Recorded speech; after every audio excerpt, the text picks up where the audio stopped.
Hello दोस्तों, स्वागत है आपका अपने YouTube channel Rohit Goswami law classes में। और आज मैं आपको कराने वाला हूं LLB सेकेंड ईयर।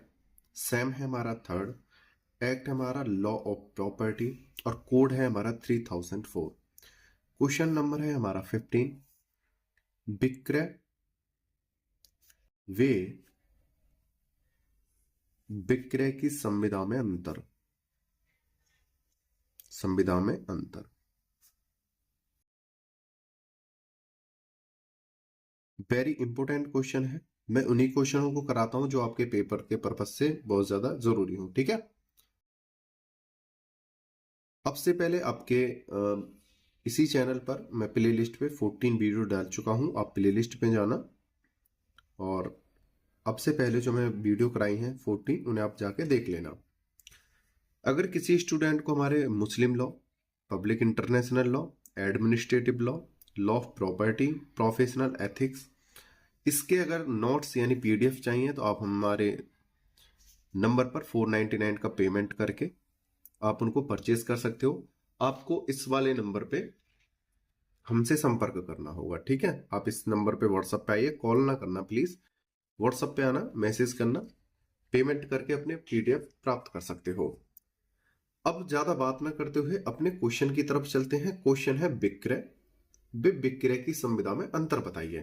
तो पहले मैं एक बार विक्रय बता देता हूं, हालांकि प्रत्येक वीडियो में मैं एक्सप्लेन करता हूं, तो इस वीडियो में भी मैं थोड़ा एक्सप्लेन करूंगा। और विक्रय को काफी बार मैं बता भी चुका हूं, एक बार फिर बताता हूं विक्रय। और ये है संविदा।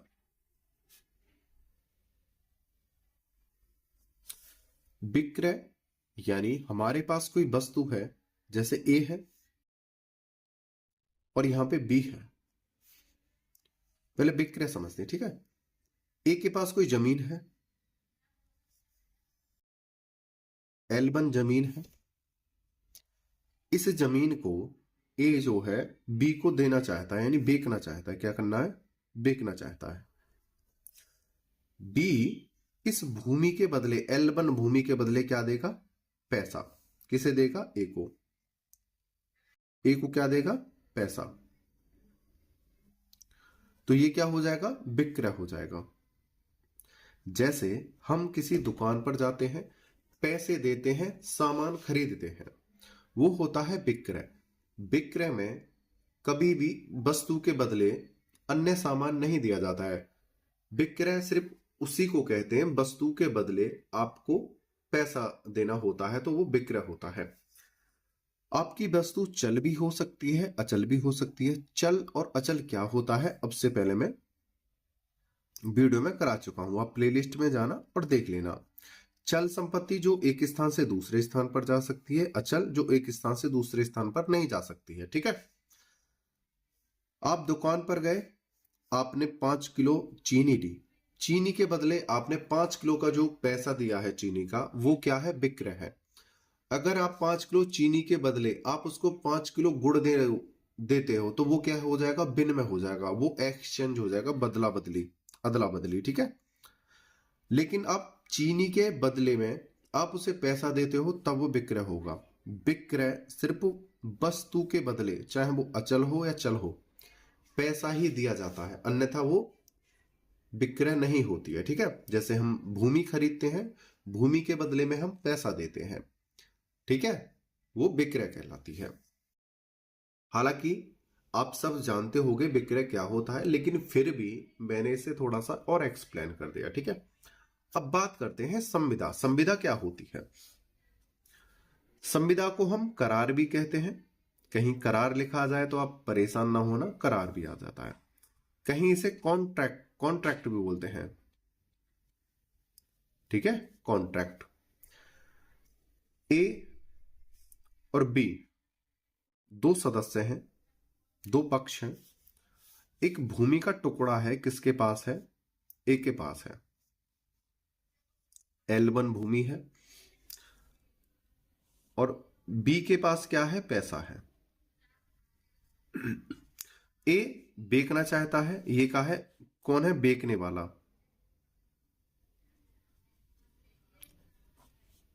जिसे हम बोलते हैं विक्रेता। ये कौन है? खरीदने वाला, जिसे हम बोलते हैं क्रेता। ठीक है। जब विक्रेता अपनी जमीन को बेचना चाहता है, ये क्या है? जमीन है।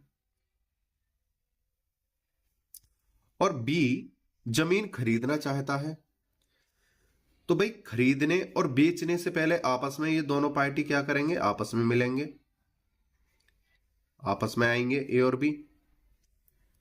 आपस में आने के बाद ये अपनी भूमि को दिखाएगा, बी इसकी भूमि को पसंद करेगा। ए फिर अपनी भूमि के रेट बताएगा, बी अपनी इच्छा अनुसार उस भूमि के रेट बताएगा। आपस में ये जो भूमि का लेन देन का जो कार्यक्रम चलेगा, जो संविदा होगी, जो वार्तालाप होगी, जो गवाह होंगे, उसको कहते हैं, जो बीच में खरीदने और बेचने से पहले जो दोनों लोगों, दो सदस्य, दो पक्षों के बीच में जो भी बात होगी वो कहलाएगी संविदा। ठीक है। संविदा जब वो कंफर्म हो जाएगी, पक्की हो जाएगी, तब जब खरीद और बेच लिया जाएगा तब वो हो जाएगा विक्रय। विक्रय यानी खरीदने और बेचने से पहले, रजिस्ट्रेशन होने से पहले पहले जो आपस में वार्तालाप होती है, जो डिसीजन लिए जाते हैं, जो समझौते होते हैं, जो लेन देन की बातें होती हैं, भूमि को दिखाने की, पसंद करने की, कितना पैसा लगाने की, वो सब क्या होता है? संविदा होता है। ठीक है भैया। कितने लोगों के नाम पर जानी है, कितने लोग बेच रहे हैं, कितने पक्ष हैं, कोई समस्या तो नहीं है जमीन के ऊपर। ठीक है। इसको कहते हैं संविदा। उम्मीद करता हूं संविदा को आप समझ चुके होंगे। अब अपने क्वेश्चन की तरफ चलते हैं।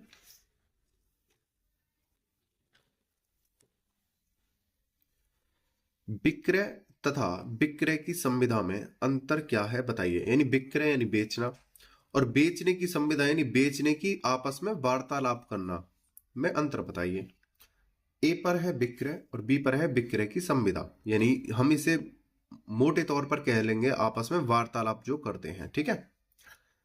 विक्रय में स्वामित्व यानी मालिक, स्वामित्व समझ लो, जो मालिक होता है, मालिक का अंतरण होता है, जो मालिक का जो अधिकार होता है। मालिक जैसे हम हैं अपनी संपत्ति के, हमने अपनी संपत्ति को बेच दिया, जो हम उसके मालिक थे, जो स्वामी थे, उसका हमने जो मालिक का जो अधिकार था, जिसने खरीदा है, उसको दे दिया कि भाई अब से पहले हम मालिक थे, स्वामी थे, इसके स्वामित्व हम पे था, अब ये हमने आपको बेच दी है, तो इस पे अब आपका अधिकार हो गया है, अब इसके स्वामित्व आपके हाथ में है और आप इसके मालिक हो। ठीक है। किसमें होता है? विक्रय के बाद। विक्रय की संविदा में देखते हैं, यह केवल विक्रय की संविदा मात्र है। विक्रय रूप तब धारण होता है जब संविदा शर्त पूर्ण होती है। भाई विक्रय कब होगा? जब दोनों की आपस में संतुष्टि हो जाती है, वो लेने के लिए, मतलब भूमि को लेने के लिए और एक भूमि को बेचने के लिए दोनों व्यक्ति जब राजी हो जाते हैं आपस में, तभी तो भूमि बिकती है। आपस में क्या हो जाता है? समझौता हो जाता है। लेकिन समझौता होने पर मालिकाना हक नहीं जाता है। समझौता बेशक हो गया है भूमि बेचने का और खरीदने का, लेकिन जो स्वामित्व है वो खरीदने के बाद ही, यानी जब दस्तावेज तैयार हो जाएंगे जब ही जाएगा। यहां पर बस क्या होगी? वार्तालाप होगी। ठीक है। दूसरा, प्रतिफल धन के रूप में होता है। विक्रय में हमेशा जो प्रतिफल होता है वो धन के रूप में दिया जाता है, ना कि किसी वस्तु के रूप में। ठीक है। अगर वस्तु के रूप में दिया जा रहा है तो वो विनिमय हो जाएगा। ठीक है। दूसरा, प्रतिफल संविदा की शर्त पूर्ण होने पर दिया जाता है। यानी आपस में दोनों ने संविदा करी, प्लॉट की जो भी उन्होंने कीमत लगाई होगी, संविदा के टाइम पर तो देते नहीं है। हाँ, ये मान सकते हैं कि थोड़ा बहुत जो बयाना दे देते हैं या साई के तौर पर पैसे दे देते हैं बहुत से लोग, वो अलग है।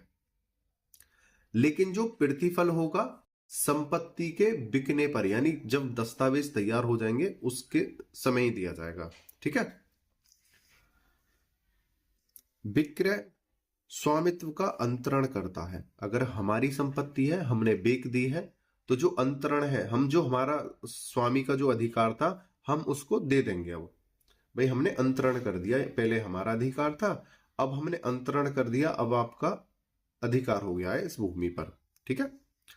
तीसरा, यह न तो स्वामित्व प्राप्त करता है तथा न ही संपत्ति में हित तथा भार उत्पन्न करता है। भाई अगर सपोज करो हमने आपस में कॉन्ट्रैक्ट करा, दोनों ने, दो व्यक्तियों ने, और वो आपस में राजी हो गए भूमि को बेचने के लिए और खरीदने के लिए, आपस में साई भी दे दी, ठीक है, समय भी निश्चित कर लिया। हालांकि साई दे दी, समय निश्चित कर लिया और पूरा डिसीजन हो गया लेने का और देने का, तब भी जो संविदा है उसमें मालिकाना हक नहीं जाता है, यानी उसे स्वामित्व यानी मालिक नहीं समझा जाता है, ना ही उस संपत्ति पर उसका हित रहता है। भाई ये तो सिर्फ क्या हुई है, हमारे अंदर दो पक्षों के अंदर बातें हुई है।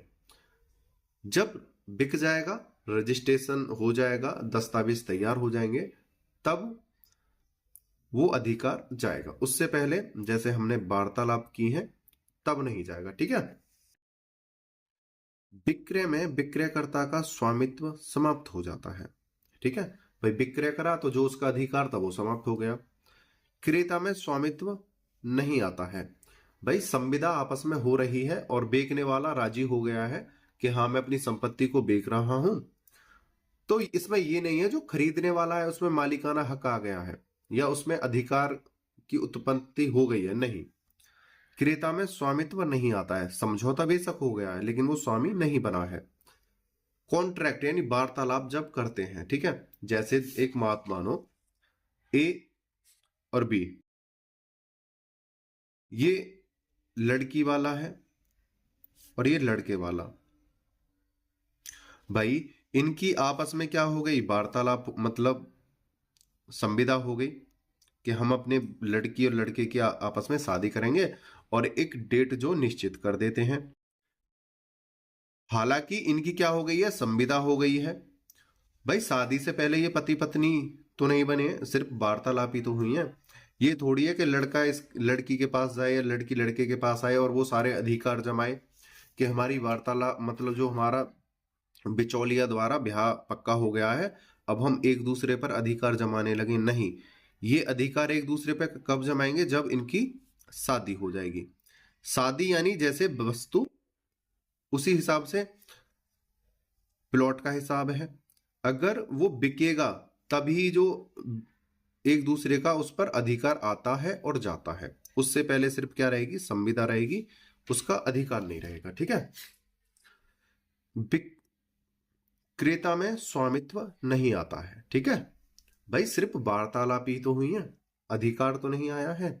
आगे 5वां पॉइंट, विक्रय संविदा का एक निष्पादित रूप है। विक्रय की संविदा एक निष्पाद रूप है। 6 पॉइंट है, यदि विक्रेता को बेची हुई संपत्ति का मूल्य प्राप्त नहीं हुआ तो उसका उस पर संपत्ति पर भार होगा। सपोज करो दोनों ने आपस में कॉन्ट्रैक्ट किया और किसी कारण से एक दूसरे को पैसा नहीं दे पाए और संपत्ति नहीं दे पाए। सपोज करो एक ही भूमि है, इसने आपस में बी से कॉन्ट्रैक्ट कर लिया लेकिन बी ने इसे ए को पैसे नहीं दिए, तो जो अधिकार है वो अभी भी किसके पास रहेगा, ए के पास ही रहेगा। ठीक है। क्रेता के लिए केवल एकमात्र रास्ता यह है कि वह न्यायालय के द्वारा विशिष्ट पालन करवा सकता है। सपोज करो भाई बी ने इसे पैसे नहीं दिए, तब भी इसके अधिकार में ही रहेगी, या ऐसा भी हो सकता है ए जो बेमैन टाइप रहा, बी ने पैसे तो दे दिए लेकिन ए ने क्या है, अधिकार नहीं दिया और दस्तावेज लिखने से पहले इनकार कर दिया। तो बी जो है कोई जबरदस्ती नहीं कर सकता, सिर्फ न्यायालय का सहारा ले सकता है कि भाई मैंने संपत्ति के पैसे दे दिए हैं और अब ये देने से मना कर रहे हैं, या हमारा आपस में कॉन्ट्रैक्ट हुआ था संपत्ति को लेने देने का तो इन्होंने अब इनकार कराया, तो वो न्यायालय का सहारा ले सकता है। ठीक है।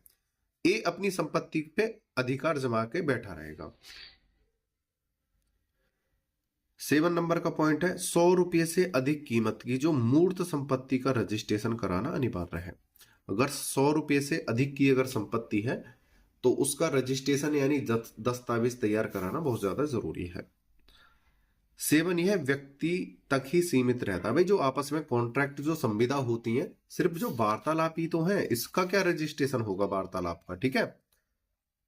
वार्तालापों का रजिस्ट्रेशन नहीं होता है। उम्मीद करता हूं आपको विक्रय और विक्रय की संविदा में जो अंतर है समझ में आया होगा। आपने वीडियो को अंत तक देखा, मुझे अच्छे से सुना, उसके लिए धन्यवाद। टेक केयर, बाय बाय, जय हिंद, जय भारत।